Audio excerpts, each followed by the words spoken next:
Pense no último filme a que você assistiu, ou no seu filme preferido, e responda: ele consegue seguir estes requisitos? 1. Possuir ao menos 2 personagens mulheres com nomes. 2. Que conversem entre si. 3. Sobre algo que não seja um homem. Provavelmente, não.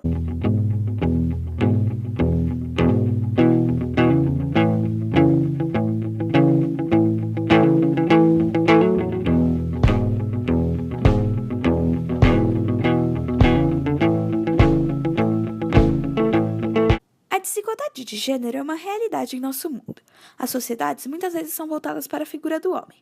Simone de Beauvoir já dizia em seu Segundo Sexo que, na sociedade, o homem é o sujeito, o absoluto. Ela é o outro. Tal posição secundária feminina é uma construção social histórica e complexa que se reflete em diversos âmbitos da sociedade. Isso inclui o cinema. A forma com que as mulheres são representadas nele ou participam dele é influenciada diretamente pelo modo com que a sociedade lida com a questão dos gêneros. Em oposição a essa construção que submete as mulheres, há o movimento feminista.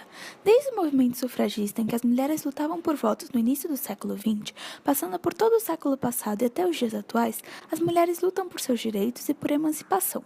O que se reflete também no cinema. Cada vez mais surgem notícias de mulheres nesse ramo que estão se revoltando contra o machismo, seja pedindo por igualdade salarial ou questionando estereótipos de gênero.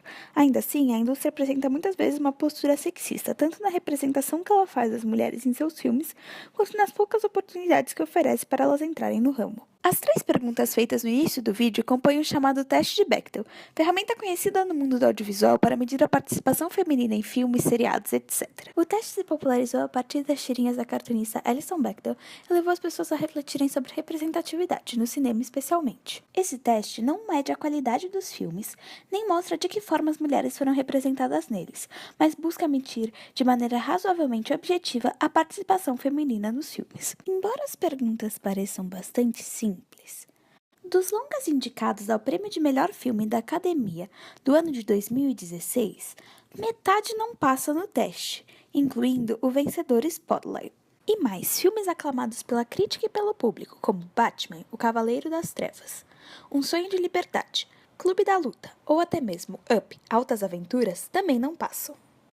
Segundo um estudo da Escola de Jornalismo da University of South Carolina, nos 700 maiores sucessos de bilheteria de 2007 a 2014, apenas 30,2% das personagens com falas eram mulheres, ou seja, 2,3 homens para cada uma mulher com falas. Apenas 11% dos 700 filmes analisados tinham um elenco balanceado. Dos 100 maiores sucessos de bilheteria de 2014, apenas 21 tinham uma mulher como protagonista.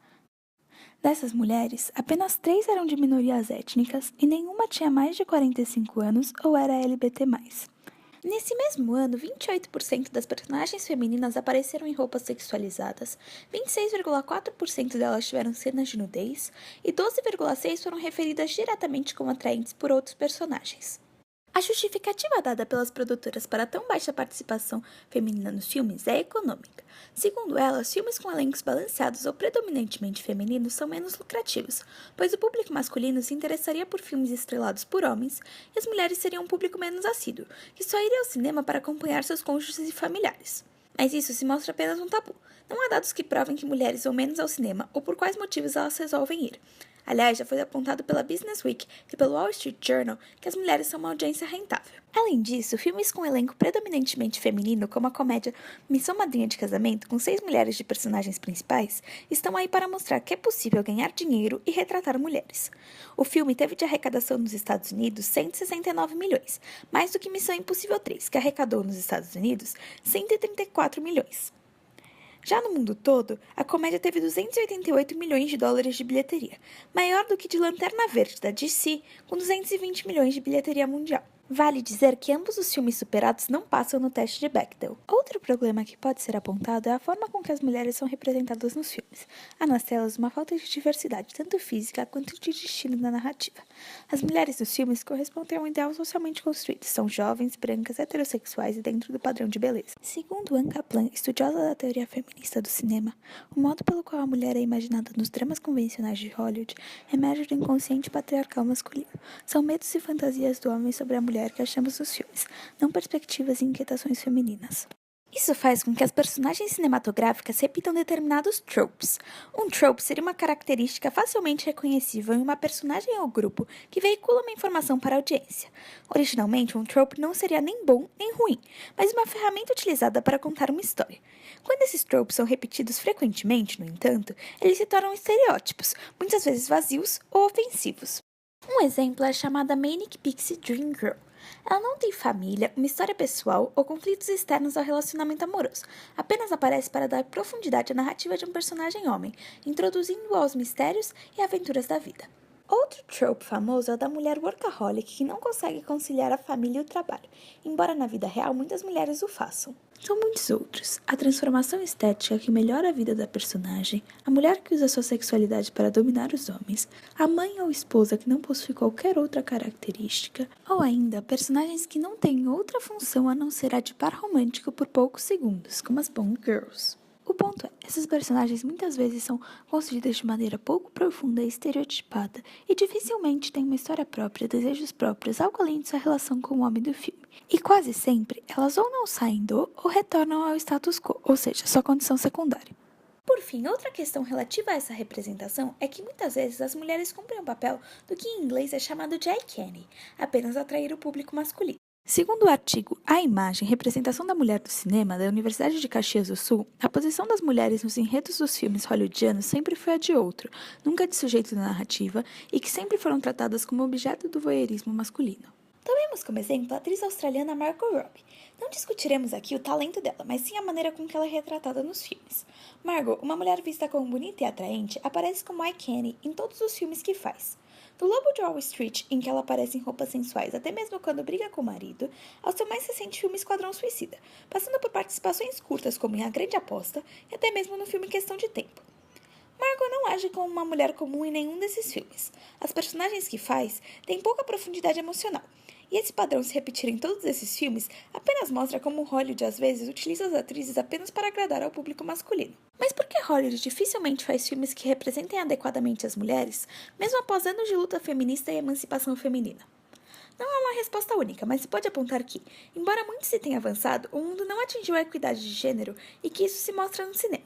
Segundo Van Kaplan, o melodrama hollywoodiano pode, em algumas de suas formas, expressar os sofrimentos, conflitos e opressões femininas em função do patriarcalismo, mas que ainda, em sua grande maioria, os gêneros de Hollywood ainda focalizam o que concerne aos homens, desejos e fantasias masculinos. Esse predomínio masculino não se reflete apenas na representação nas telas, mas também na baixa participação feminina atrás das câmeras. No ano de 2014, apenas 1,9% dos diretores, 11,2% dos roteiristas e 18,9% dos produtores de sucesso de bilheteria eram mulheres. O problema não está nas escolas de cinema. 50% dos estudantes formados na USC e na NIU, duas das maiores dos Estados Unidos, são mulheres. Tal dado mostra então que há uma rejeição à contratação dessas mulheres por parte da indústria hollywoodiana. Aliás, os 38 filmes mostrados nesse vídeo até agora, apenas um senhor estagiário, tem uma diretora mulher. Essa rejeição a profissionais mulheres, especialmente diretoras, se estende inclusive às que conseguem ser empregadas na indústria. Prova disso é que, em 88 anos de cerimônia dos Oscars, apenas 4 mulheres foram indicadas ao prêmio de melhor diretor. E dessas, apenas Kathryn Bigelow foi premiada em 2010 por Guerra ao Terror. Algo curioso a ser notado é que esse filme não passa no teste de Bechdel.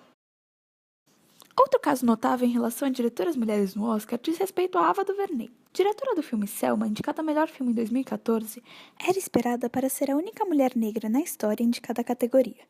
No entanto, quando saíram as indicações, apenas homens na lista. Esse não foi um caso isolado.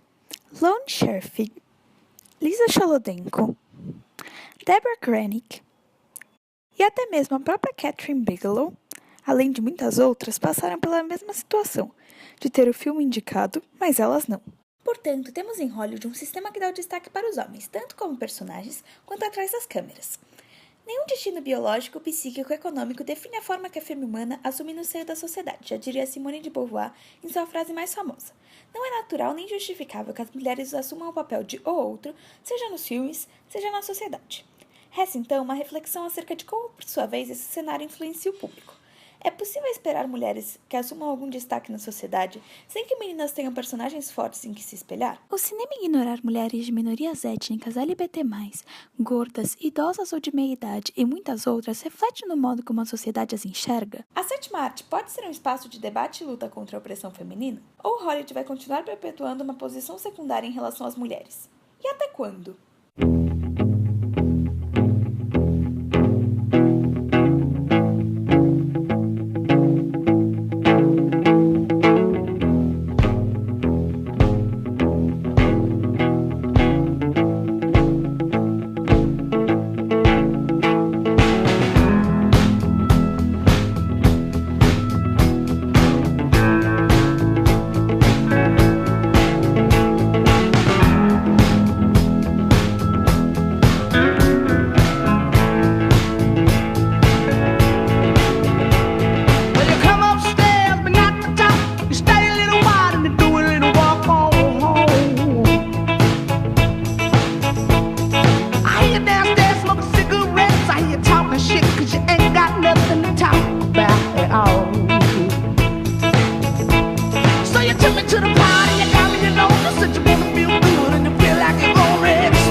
Pass me the gin, pass me what up with this Franklin.